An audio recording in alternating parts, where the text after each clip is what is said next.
സമുദ്രങ്ങൾ. ഭൂമിയിലെ 70% കടലുകളാണ്.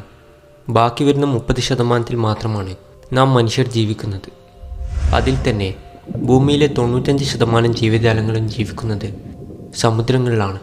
അതിൽ ഭൂമിയിലെ ഏറ്റവും വലിയ ജീവിയായ നീലത്തിമിംഗലം മുതൽ നമ്മുടെ കണ്ണുകൊണ്ട് കാണാൻ കഴിയാത്ത ജീവജാലങ്ങൾ വരെ ഉൾപ്പെടുന്നു. എന്നാൽ നിങ്ങളെപ്പോഴെങ്കിലും ചിന്തിച്ചിട്ടുണ്ടോ ഈ കടലുകളില്ലാത്ത ഭൂമിയെക്കുറിച്ച്? അതെ, ഭൂമിയിൽ നിന്നും കടലുകളില്ലാതായാൽ എങ്ങനെയായിരിക്കും? കടലുകളില്ലാതായാൽ കടൽ ജീവികളെല്ലാം ചത്തുപോകുന്നു. ഇതായിരിക്കും നമ്മുടെ മനസ്സിൽ വരുന്ന ആദ്യത്തെ ഉത്തരം. എന്നാൽ ഇതുമാത്രമല്ല, ഭൂമിയിലെ ആകെ ജലത്തിൽ 97% സമുദ്രങ്ങളിലാണ്. ബാക്കി വരുന്ന 3% മാത്രമാണ് നദികളിലും ഭൂഗർഭത്തിലും ഐസ് രൂപത്തിലുമൊക്കെ കാണപ്പെടുന്നത്. എന്നാൽ ഇതുകൊണ്ടൊന്നും കടൽ ജലം ഇല്ലാതാകുന്നതിൻ്റെ നഷ്ടം നികത്താൻ കഴിയില്ല.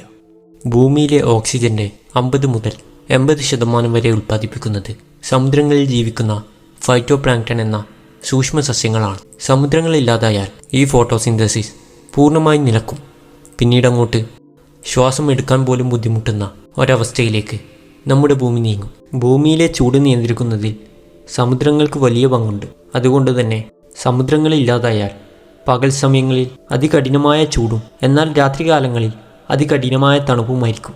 ഒരു ഉദാഹരണം പറഞ്ഞാൽ, പകൽ സമയങ്ങളിൽ സഹാറ മരുഭൂമിയേക്കാൾ വലിയ ചൂടും രാത്രി സമയങ്ങളിൽ അന്റാർട്ടിക്കയേക്കാൾ വലിയ തണുപ്പുമായിരിക്കും.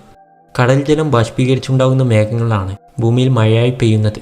സമുദ്രങ്ങളില്ലാതായാൽ ഈ കാര്യങ്ങളൊക്കെ താളം തെറ്റുന്നു. ഭൂമിയിൽ അതികഠിനമായ ചൂടിനോടൊപ്പം പിന്നെ മഴയും ഉണ്ടാവില്ല. അതോടൊപ്പം ഓസോൺ പാളിയും നശിച്ചു തുടങ്ങാൻ ആരംഭിക്കും. ഈ അവസ്ഥയിൽ നേരത്തെ സൂചിപ്പിച്ച 3% ജലവും വളരെ വേഗത്തിൽ ഇല്ലാതാവുന്നു. ഇതോടുകൂടി തന്നെ ഭൂമി ഒരു വരണ്ട മരുഭൂമിയായി മാറിയിട്ടുണ്ടാവും. ഈ സാഹചര്യത്തിൽ ഡീഹൈഡ്രേഷൻ കാരണം മനുഷ്യരും മറ്റ് ജന്തുക്കളും മരിച്ചു വീഴാൻ ആരംഭിക്കും.